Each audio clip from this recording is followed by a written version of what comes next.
呢個係元光堂50週年嘅特刊，我所寫嘅一篇嘅發刊詞，題目就叫做傳承來之不易嘅恩典。喺1901年，芬蘭宣教士第一次踏足中國嘅時候，當時嗰個社會環境、政治嗰方面，大家知道係非常之混亂。而到1967年，再派宣教士嚟香港係暴動嘅時間，佢哋就係咁艱難嘅時間，將福音傳咗嚟。我哋今日成就咗呢一個恩典嘅時候，我哋要點樣嚟繼續呢一個福音嘅棒呢？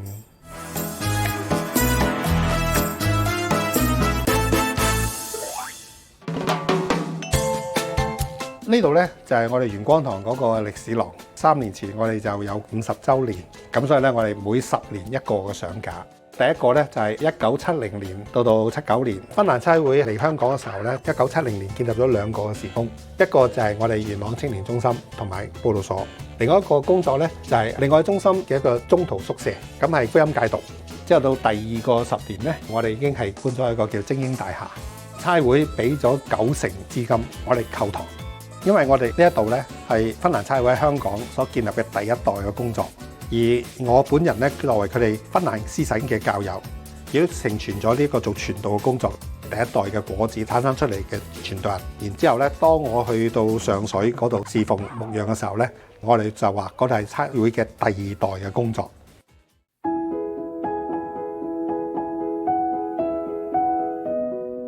講翻我自己嗰個信仰經歷咧，小學畢業之後咧，喺呢一個救生團契嘅聚會裏邊咧嚟到決志啦。咁但係因為當時細啦，亦都唔係好固定嘅返到教會咁。後尾搬咗嚟元朗，芬蘭差會開個元朗青年中心咧，就喺我屋企樓下，所以都多咗參加教會嘅團契啊咁。而當時元光堂之前叫做元朗中心堂，係由芬蘭差會開辦啦咁，所以啲傳道人咧，除咗本地同工之外咧，都係芬蘭嘅宣教士。而1976年幫我洗禮嘅咧，就係芬蘭嘅牧師。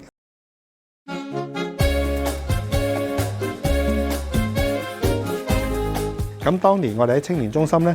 咁其實咧有幾樣嘢好玩嘅，譬如話有攝影班、沖曬班啦、裁剪縫紉班。其中一樣咧就係我哋有一個長期受歡迎嘅班，係英文打字班。因為事實上喺70年代，當你由能夠打字嘅速度每分鐘有45個字嘅話，你就已經可以考政府文員，可以有一份穩定嘅政府工。咁所以呢一個班咧，當時係好受歡迎嘅。而喺呢啲班嘅舉行期間咧，有個靈修時間，就要中斷晒所有嘅活動，全部人咧集中喺禮堂，咁嚟聽福音、聽宣教士嗰啲唔鹹唔淡嘅廣東話。佢係好努力嘅，嚟要克服嗰個嘅環境啦、文化啦。有一次我問宣教士點解要嚟香港宣教呢？其中一個答我就係子個心。所以睇到佢哋對我哋中國人嗰個嘅愛、個福音嗰個嘅熱切，都係俾我好多嘅激勵。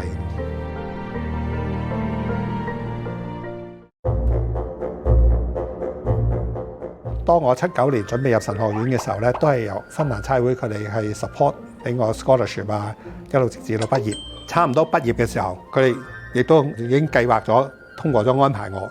嚟到喺上水彩園村建立一個新嘅教會。差傳基本個原理就係話係要去將福音傳俾當地嘅人，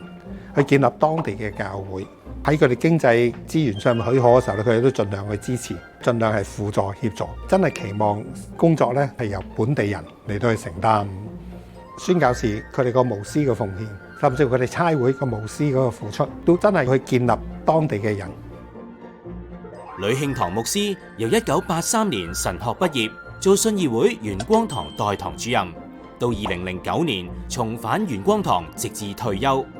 近40年嘅牧職生命入面，承接宣教之棒同宣教策略，先後喺上水、天水圍、元朗3次開荒植堂。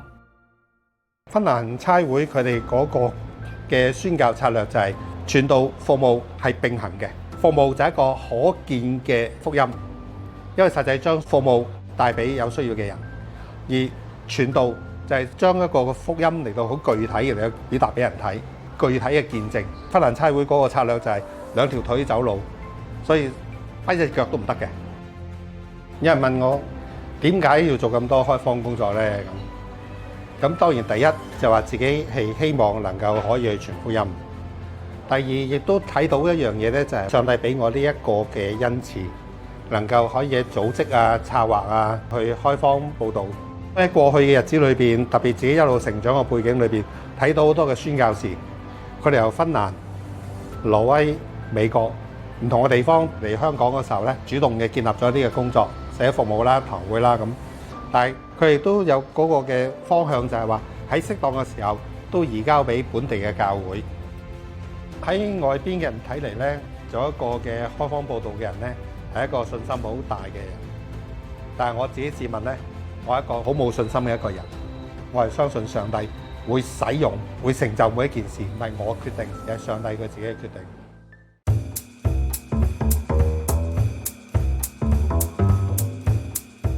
今日翻到嚟流浮山榮真堂呢度呢，係要準備嚟緊聖餐禮拜需要用嘅嘢。咁點解要嚟榮真堂呢？因為呢度冇一個駐堂嘅牧師，所以由今年1月開始呢，即係教會就任命我做呢度嘅聖禮牧師。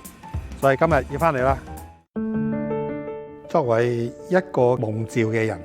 退休只不過就係話放低咗日常教會嗰個侍奉，咁我哋都仍然係教會一份子。我哋鼓勵緊信徒繼續去侍奉，點解做牧師嘅唔會繼續侍奉呢？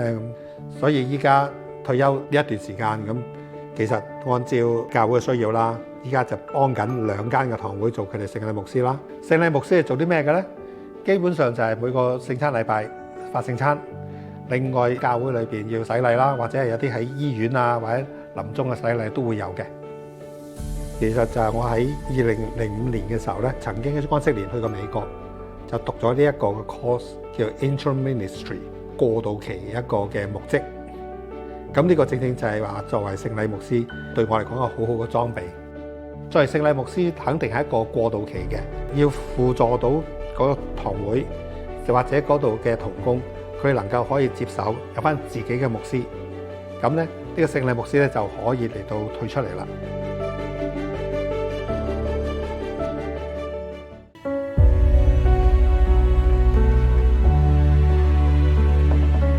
喺2018年嘅時候咧，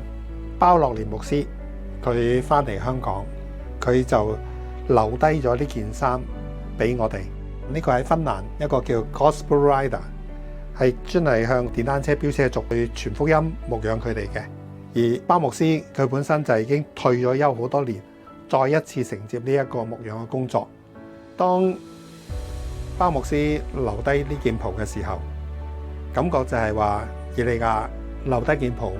俾以利沙。以利沙之前佢嘅禱告就係話：但願感動你嘅靈能夠相配去感動我。但願我哋今日拎住呢件袍嘅時候，亦都感受到老牧師、包牧師佢願意傳福音俾中國人呢一個心，願呢一個靈能夠加倍感動我哋，讓我哋能夠傳承呢一個嘅福音。